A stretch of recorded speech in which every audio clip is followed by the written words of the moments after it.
নাকি গুপ্ত শত্রু, যে দেশকে বছরের পর বছর অস্ত্র, অর্থ আর কূটনৈতিক সুরক্ষা দিয়ে এসেছে যুক্তরাষ্ট্র, সেই দেশে কি এবার ওয়াশিংটনের সবচেয়ে গোপন তথ্য হাতিয়ে নেওয়ার খেলায় নেমেছে?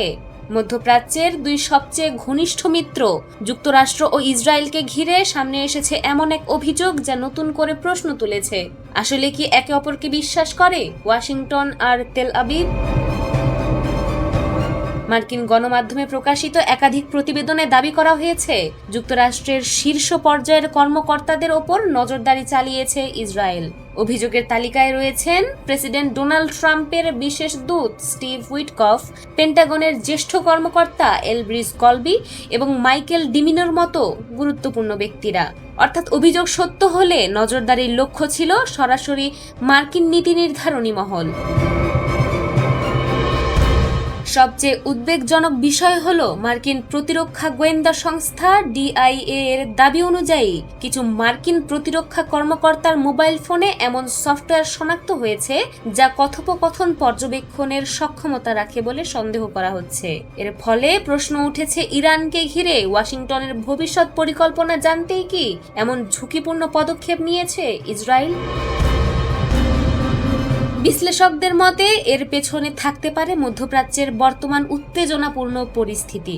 বিশেষ করে ইরান ইস্যুতে ওয়াশিংটন ও তেল আবিবের মধ্যে মতপার্থক্য দিন দিন বাড়ছে। যুক্তরাষ্ট্র যেখানে কিছু কূটনৈতিক সমাধানের পথ খুঁজছে, সেখানে ইসরায়েল বরাবরই কঠোর অবস্থানের পক্ষে। ফলে মার্কিন প্রশাসনের অভ্যন্তরীণ আলোচনা সম্পর্কে আগাম তথ্য সংগ্রহ করা ইসরায়েলের জন্য কৌশলগতভাবে গুরুত্বপূর্ণ হয়ে উঠতে পারে। অবশ্য এমন অভিযোগ এই প্রথম নয়। অতীতেও মার্কিন স্থাপনায় আড়িপাতার যন্ত্র বসানো এবং গোপন তথ্য সংগ্রহের অভিযোগে একাধিকবার আলোচনায় এসেছে ইসরায়েল।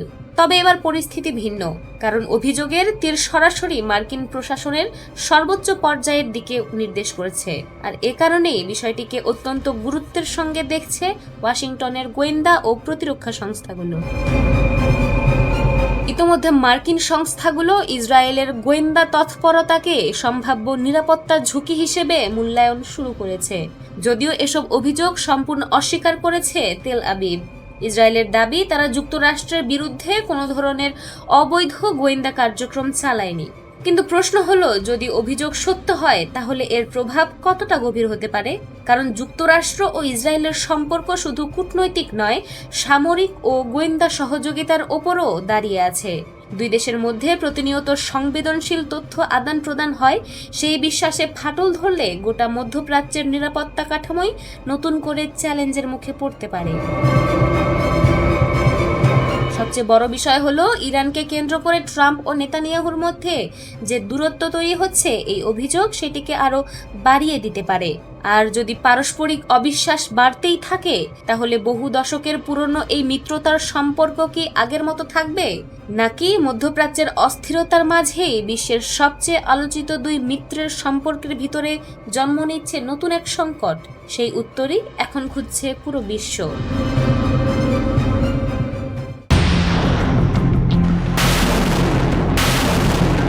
উত্তর মেরুর বরফে ঢাকা নিস্তব্ধ দুনিয়ার নিচে এমন কিছু ঘটেছে যা নতুন করে উদ্বিগ্ন করে তুলেছে ন্যাটো জোটকে।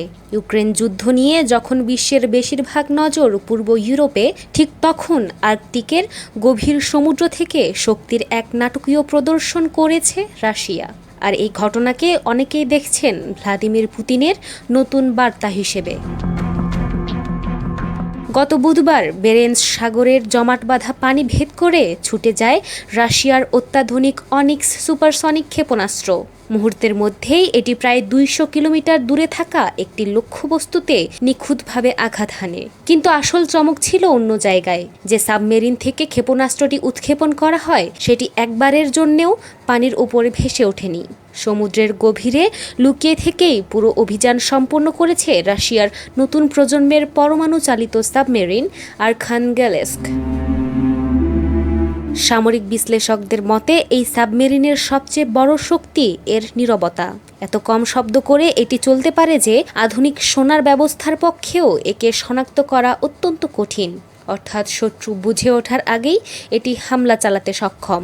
আর এবারের সফল ক্ষেপণাস্ত্র উৎক্ষেপণ দেখিয়ে দিয়েছে যে সমুদ্রের গভীরে লুকিয়ে থেকেও রাশিয়া যে কোনো সময় বড় ধরনের আঘাত হানতে পারে। কিন্তু প্রশ্ন হলো, ইউক্রেন যুদ্ধ চলার মাঝেও রাশিয়া কেন হঠাৎ আর্কটিক অঞ্চলে এত গুরুত্ব দিচ্ছে? এর উত্তর লুকিয়ে আছে মস্কোর বহু পুরনো সামরিক কৌশলের মধ্যে। রাশিয়া দীর্ঘদিন ধরেই উত্তর মেরুর বরফ ঢাকা জলসীমাকে নিজেদের নিরাপদ দুর্গ হিসেবে ব্যবহার করে আসছে। এখানেই অবস্থান করে দেশটির গুরুত্বপূর্ণ পরমাণু অস্ত্রবাহী সাবমেরিনগুলো। চারপাশে শক্তিশালী প্রতিরক্ষা ব্যবস্থা থাকায় এই অঞ্চলকে ভেদ করা অত্যন্ত কঠিন। আর এখন সেই নিরাপত্তা বলয়ে যোগ হয়েছে আর্খানগেলস্কের মতো আধুনিক সাবমেরিন। এদিকে সাম্প্রতিক বছরগুলোতে ফিনল্যান্ড ও সুইডেন ন্যাটোতে যোগ দেওয়ার পর রাশিয়ার উত্তর সীমান্তে পশ্চিমা উপস্থিতি অনেক বেড়েছে। মার্কিন নজরদারি বিমান, সাবমেরিন এবং বিভিন্ন সেন্সর নেটওয়ার্ক দিনরাত এই অঞ্চলে সক্রিয় রয়েছে। ন্যাটো হয়তো মনে করেছিল তারা ধীরে ধীরে রাশিয়াকে কৌশলগতভাবে চাপে ফেলছে, কিন্তু বেরেন্স সাগরের এই মহড়া যেন সেই ধারণাকে নতুন করে প্রশ্নের মুখে দাঁড় করিয়েছে। শুধু তাই নয়, আর্কটিক এখন আর কেবল বরফের অঞ্চল নয়, জলবায়ু পরিবর্তনের কারণে নতুন সমুদ্রপথ উন্মুক্ত হচ্ছে। সামনে আসছে বিপুল খনিজ ও জ্বালানি সম্পদের সম্ভাবনা। ফলে এই অঞ্চলকে ঘিরে শুরু হয়েছে নতুন ভূরাজনৈতিক প্রতিযোগিতা। আর রাশিয়া স্পষ্ট করেই জানিয়ে দিচ্ছে এই লড়াইয়ে তারা 1 ইঞ্চিও ছাড় দিতে প্রস্তুত নয়। তাই বেরেন্স সাগরের এই শ্যাডো স্ট্রাইককে অনেকেই শুধু একটি সামরিক মহড়া হিসেবে দেখছেন না, এটি ছিল শক্তি প্রদর্শন, সতর্কবার্তা এবং ভবিষ্যতের যুদ্ধের এক ঝলক। কারণ আগামী দিনের সংঘাত হয়তো শুধু স্থলভাগে নয়, বরং আর্কটিকের বরফ শীতল অন্ধকার পানির নিচেও নির্ধারিত হবে। আর এখন সবচেয়ে বড় প্রশ্ন, পুতিন কি শুধু বার্তা দিলেন, নাকি ভবিষ্যতের আরও বড় কোনো পরিকল্পনার ইঙ্গিতও দিয়ে রাখলেন?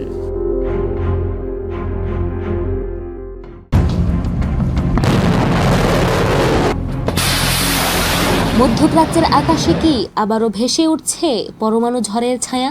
বহু বছর ধরে যে প্রশ্নটি শুধু গুঞ্জন ছিল, সেটি এবার যেন প্রকাশ্যে এনে দিল ইরান। তেহরান থেকে এসেছে এমন এক বার্তা যা শুধু ওয়াশিংটন বা তেল আবিব নয়, উদ্বিগ্ন করে তুলেছে পুরো বিশ্বকে। ইরানের একজন জ্যেষ্ঠ আইন প্রণেতা সরাসরি ইঙ্গিত দিয়েছেন, দেশটির ওপর আবার বড় ধরনের হামলা হলে ইউরেনিয়াম সমৃদ্ধকরণ 90% পর্যন্ত বাড়ানোর বিষয়টি বিবেচনা করা হতে পারে। আর এই একটি বক্তব্য ঘিরেই শুরু হয়েছে তুমুল আলোচনা। কারণ আন্তর্জাতিক রাজনীতিতে 90% কোনো সাধারণ সংখ্যা নয়। এটি এমন একটি সীমারেখা যার ওপরে শুরু হয় পারমাণবিক অস্ত্র নিয়ে সবচেয়ে বড় বিতর্ক। দীর্ঘদিন ধরেই ইরান বলে এসেছে তাদের পারমাণবিক কর্মসূচি সম্পূর্ণ শান্তিপূর্ণ। বিদ্যুৎ উৎপাদন, চিকিৎসা গবেষণা ও বৈজ্ঞানিক উন্নয়নে ছিল তাদের ঘোষিত লক্ষ্য। কিন্তু সাম্প্রতিক উত্তেজনার পর তেহরানের ভাষা বদলাতে শুরু করেছে বলেই মনে করেছেন অনেক বিশ্লেষক। ইরানের পার্লামেন্টের জাতীয় নিরাপত্তা ও পররাষ্ট্রনীতি কমিশনের এক শীর্ষ মুখপাত্র সামাজিক মাধ্যমে লিখেছেন, আবার যদি আক্রমণ হয় তাহলে 90% সমৃদ্ধকরণ একটি বিকল্প হতে পারে। আর এই মন্তব্যকে অনেকেই শুধু একটি রাজনৈতিক বক্তব্য হিসেবে দেখছেন না, বরং এটিকে দেখা হচ্ছে প্রতিপক্ষের উদ্দেশ্যে পাঠানো কঠোর সতর্কবার্তা।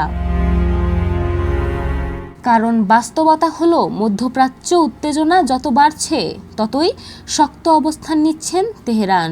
ইসরায়েলের ধারাবাহিক হুমকি, সম্ভাব্য সামরিক অভিযান এবং পশ্চিমা চাপের জবাবে ইরান এখন শক্তির ভাষায় কথা বলতে চাইছে, এমন ধারণা জোরালো হচ্ছে আন্তর্জাতিক মহলে।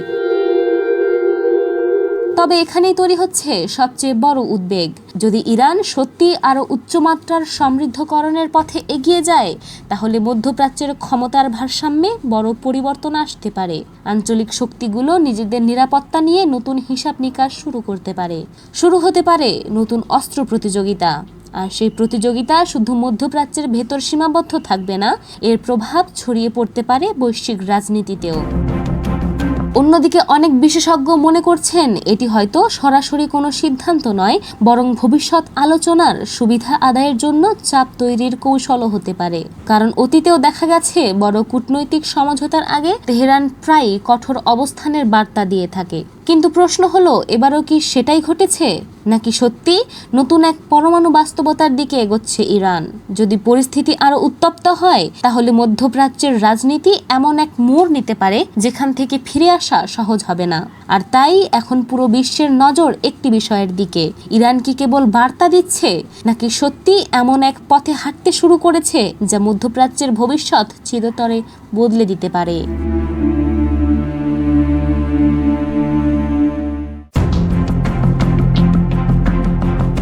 মধ্যপ্রাচ্যের সাম্প্রতিক যুদ্ধ শেষ হয়েছে, কিন্তু যুদ্ধের আড়ালে লুকিয়ে থাকা একের পর এক গোপন তথ্য এখন সামনে আসতে শুরু করেছে। আর সেই তথ্যের একটি যদি সত্যি হয়ে থাকে, তাহলে ইরানকে ঘিরে ইসরায়েলের অভিযান শুধু আকাশপথে সীমাবদ্ধ ছিল না, বরং প্রতিবেশী দেশের মাটি ব্যবহার করেও পরিচালিত হয়েছে অত্যন্ত গোপন সামরিক ও গোয়েন্দা অপারেশন। আন্তর্জাতিক সংবাদ মাধ্যমের এক প্রতিবেদনে দাবি করা হয়েছে, ইরানের বিরুদ্ধে অভিযান চালানোর জন্য পুরো মধ্যপ্রাচ্য জুড়ে একটি গোপন নেটওয়ার্ক গড়ে তুলেছিল ইসরায়েল। আর সেই নেটওয়ার্কের সবচেয়ে গুরুত্বপূর্ণ অংশগুলোর একটি ছিল আজারবাইজান। প্রতিবেদনে বলা হয়েছে, ইরান সীমান্তের কাছাকাছি আজারবাইজানের দক্ষিণাঞ্চলে বিশেষ বাহিনী, গোয়েন্দা ইউনিট, ড্রোন অপারেটর এবং মোসাদের সদস্যদের মোতায়েন করা হয়েছিল। এমনকি কিছু ইউনিট ইরানের তারবিজ শহর থেকে মাত্র কয়েক ডজন কিলোমিটার দূরত্বে অবস্থান করছিল বলেও ধারণা করা হয়েছে। প্রথম দিকে এসব ইউনিটকে উদ্ধারকারী বাহিনী হিসেবে প্রস্তুত রাখা হলেও পরে তাদের ভূমিকা আরও বড় হয়ে ওঠে। উত্তর ইরানের সামরিক তৎপরতা পর্যবেক্ষণ, গুরুত্বপূর্ণ তথ্য সংগ্রহ এবং সম্ভাব্য অভিযানের জন্য গোয়েন্দা সহায়তা দেওয়ার কাজও তারা করেছে বলে প্রতিবেদনে উল্লেখ করা হয়েছে। শুধু আজারবাইজান নয়, ইরাক, সংযুক্ত আরব আমিরাত এবং সোমালিল্যান্ড থেকেও ইরানের বিভিন্ন অঞ্চল পর্যবেক্ষণ করা হচ্ছিল বলে দাবি করা হয়েছে। সবচেয়ে আলোড়ন তৈরি করেছে আরেকটি অভিযোগ। প্রতিবেদনের একটি সূত্রের দাবি, আজারবাইজান থেকে পরিচালিত একটি অভিযানের সঙ্গে ইরানের বিপ্লবী গার্ড বাহিনী IRGCর একজন শীর্ষ গোয়েন্দা কর্মকর্তার হত্যাকাণ্ডের সম্পর্ক থাকতে পারে। যদিও এই দাবির স্বাধীন কোনো নিশ্চিত প্রমাণ এখনো প্রকাশ্যে আসেনি, তবুও বিষয়টি নিয়ে নতুন করে আলোচনা শুরু করেছে আন্তর্জাতিক মহল। অন্যদিকে আজারবাইজান থেকে এসব অভিযোগ সম্পূর্ণভাবে অস্বীকার করা হয়েছে। দেশটির পক্ষ থেকে বলা হয়েছে, তৃতীয় কোনো দেশের বিরুদ্ধে অভিযান চালানোর জন্য তাদের ভূখণ্ড ব্যবহার করা হয়েছে এমন দাবি ভিত্তিহীন। ফলে পুরো বিষয়টি এখনো বিতর্কের মধ্যেই রয়েছে। তবে একটি বিষয় পরিষ্কার, আধুনিক যুদ্ধ এখন শুধু যুদ্ধ বিমান, ক্ষেপণাস্ত্র বা ড্রোনের মধ্যে সীমাবদ্ধ নয়। এর পেছনে থাকে বহুস্তরীয় গোয়েন্দা নেটওয়ার্ক, সীমান্ত পেরিয়ে পরিচালিত গোপন অভিযান এবং এমন সব কার্যক্রম যার অনেক কিছুই প্রকাশ্যে আসে না। আর যদি এসব তথ্যের অন্তত কিছু অংশও সত্য হয়ে থাকে, তাহলে ইরান ইসরায়েল সংঘাতের আড়ালে আরও বড় এক গুপ্তযুদ্ধ বহুদিন ধরেই চলছিল। এখন প্রশ্ন হলো, সামনে কি আরও নতুন তথ্য ফাঁস হবে? আর সেই তথ্যগুলো কি মধ্যপ্রাচ্যের ভূরাজনৈতিক সমীকরণকে আরও জটিল করে তুলবে? বিশ্ব এখন সেদিকেই নজর রাখছে।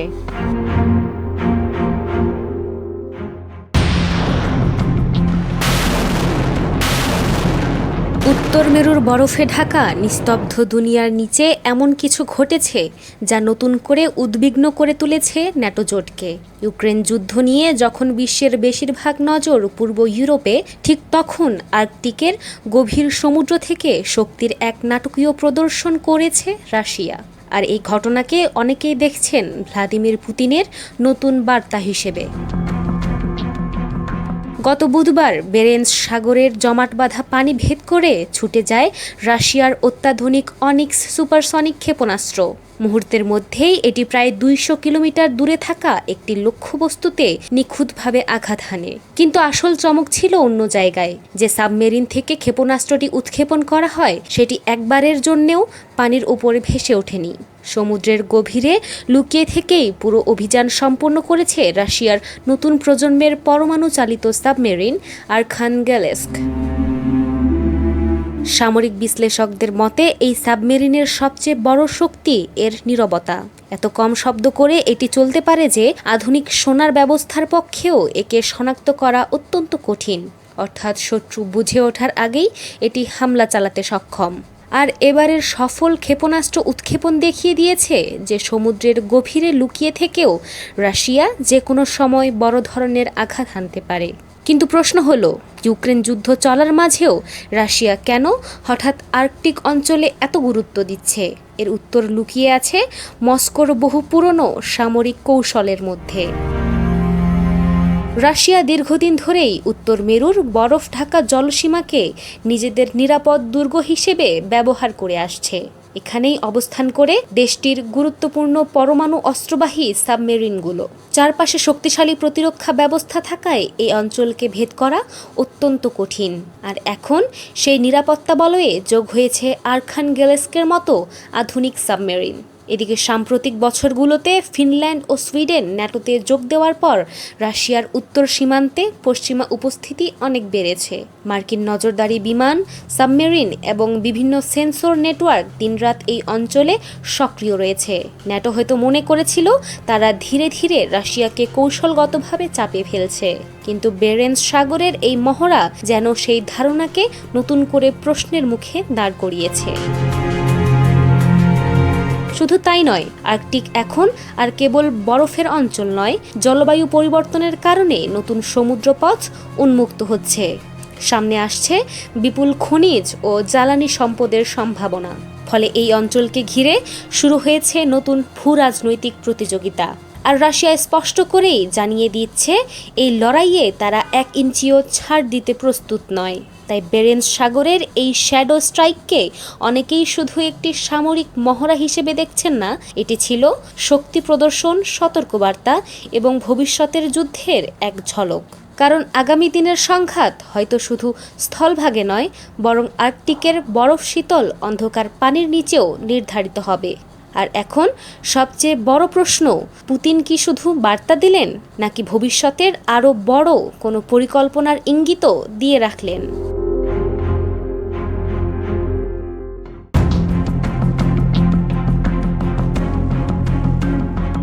দক্ষিণ চীন সাগরের গভীরে নীরবে কি শুরু হয়ে গেছে নতুন এক যুদ্ধ? এমন এক যুদ্ধ যার শব্দ শোনা যাবে না, দেখাও যাবে না, কিন্তু যার প্রভাব কাঁপিয়ে দিতে পারে পুরো পৃথিবীকে। কারণ চীন এবার পানিতে নামিয়েছে এমন একটি অস্ত্র যা দেখে উদ্বিগ্ন হয়ে উঠেছে যুক্তরাষ্ট্র।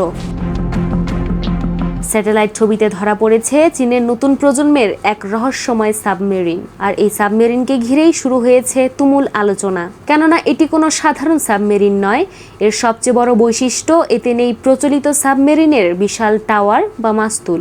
ফলে দূর থেকে এটি শনাক্ত করা আরও কঠিন। এ কারণেই সামরিক বিশ্লেষকদের মধ্যে বাড়ছে উদ্বেগ। দীর্ঘদিন ধরে তাইওয়ানকে কেন্দ্র করে উত্তপ্ত চীন ও যুক্তরাষ্ট্রের সম্পর্ক। দক্ষিণ চীন সাগরে আধিপত্য নিয়ে দুই পরাশক্তির সংঘাতই নতুন নয়, কিন্তু এবার সেই প্রতিযোগিতা নতুন মোড় নিয়েছে। কারণ বেইজিং বুঝতে পেরেছে সরাসরি যুদ্ধের আগে তথ্য আর যোগাযোগ নিয়ন্ত্রণই হতে পারে সবচেয়ে বড় অস্ত্র। আর সেই লক্ষ্যেই কি তৈরি হয়েছে এই নতুন সাবমেরিন? বিশেষজ্ঞদের মতে প্রায় 120 মিটার দীর্ঘ এই সাবমেরিনের নকশা সম্পূর্ণ ভিন্ন। এটি পানির নিচে আরও দ্রুত চলতে পারবে, কম শব্দ করবে, আর শত্রুর সোনার ব্যবস্থাকে ফাঁকি দেওয়ার সম্ভাবনাও বেশি। শুধু তাই নয়, ধারণা করা হচ্ছে এটি পারমাণবিক শক্তি চালিত, অর্থাৎ দীর্ঘ সময় সমুদ্রের নিচ থেকে অভিযান চালাতে সক্ষম, যা এটিকে আরও ভয়ঙ্কর করে তুলেছে। কিন্তু আসল উদ্বেগ অন্য জায়গায়। বিশ্বের প্রায় 99% আন্তর্জাতিক ইন্টারনেট যোগাযোগ চলে সমুদ্রতলের ফাইবার অপটিক কেবলের মাধ্যমে। ব্যাংকিং, শেয়ার বাজার, সামরিক যোগাযোগ, এমনকি আন্তর্জাতিক ব্যবসাও সম্পূর্ণ নির্ভর করে এই কেবলগুলোর উপর। আর বিশ্লেষকদের আশঙ্কা, চীনের এই নতুন সাবমেরিন সেই অবকাঠামোকেই লক্ষ্যবস্তু করতে পারে। ভাবুন একবার, কোনো দেশ যদি গোপনে গুরুত্বপূর্ণ সমুদ্রতল কেবল বিচ্ছিন্ন করে দেয়, তাহলে কয়েক মিনিটের মধ্যেই অচল হয়ে যেতে পারে যোগাযোগ ব্যবস্থা, ব্যাহত হতে পারে আর্থিক লেনদেন, থেমে যেতে পারে সামরিক সমন্বয়। আর সবচেয়ে বড় ঝুঁকিতে রয়েছে তাইওয়ান। কারণ দেশটি মাত্র কয়েক ডজন সমুদ্রতল কেবলের উপর নির্ভরশীল। বিশেষজ্ঞরা বলছেন, গুরুত্বপূর্ণ কিছু কেবল ক্ষতিগ্রস্ত হলেই তাইওয়ানের ডিজিটাল অবকাঠামো মারাত্মকভাবে ক্ষতিগ্রস্ত হতে পারে। আর ঠিক এখানেই তৈরি হচ্ছে নতুন এক কৌশলগত সমীকরণ। কারণ যুক্তরাষ্ট্র বহু বছর ধরে জাপান, তাইওয়ান, ফিলিপাইন এবং ইন্দোনেশিয়া পর্যন্ত বিস্তৃত একটি নজরদারির নেটওয়ার্ক তৈরি করেছে, যার মাধ্যমে চীনা সাবমেরিনের গতিবিধি পর্যবেক্ষণ করা হয়। কিন্তু নতুন এই প্রযুক্তি যদি সত্যি কার্যকর হয়, তাহলে সেই নজরদারি ব্যবস্থার বড় অংশই অকার্যকর হয়ে যেতে পারে। আর সেটি এখন ওয়াশিংটনের সবচেয়ে বড় উদ্বেগ। এদিকে চীনও থেমে নেই। বিশ্লেষকদের মতে আগামী কয়েক বছরের মধ্যে দেশটির সাবমেরিন বহর দ্রুত বাড়বে। আর একই সময়ে পুরনো সাবমেরিন অবসরের কারণে মার্কিন নৌবহরের সংখ্যা সাময়িকভাবে কমে যেতে পারে। ফলে দক্ষিণ চীন সাগরে শক্তির ভারসাম্য বদলে যাওয়ার আশঙ্কা তৈরি হয়েছে। প্রশ্ন হলো, চীনের এই নতুন সাবমেরিন কি শুধু প্রতিরক্ষার জন্য, নাকি এটি ভবিষ্যতের বড় কোনো পরিকল্পনার অংশ? আর যদি সমুদ্রতলের যোগাযোগ অবকাঠামো সত্যি নতুন যুদ্ধক্ষেত্রে পরিণত হয়, তাহলে আগামী সংঘাত কি আকাশে নয়, বরং সমুদ্রের অন্ধকার গভীরতায় নির্ধারিত হবে? এই প্রশ্নের উত্তর হয়তো এখনো কারো জানা নেই। কিন্তু একটি বিষয় স্পষ্ট, দক্ষিণ চীন সাগরের নিচে নীরবে শুরু হয়ে গেছে নতুন এক ক্ষমতার খেলা। আর এই খেলার ফলাফল বদলে দিতে পারে পুরো বিশ্বের ভূ রাজনৈতিক মানচিত্র।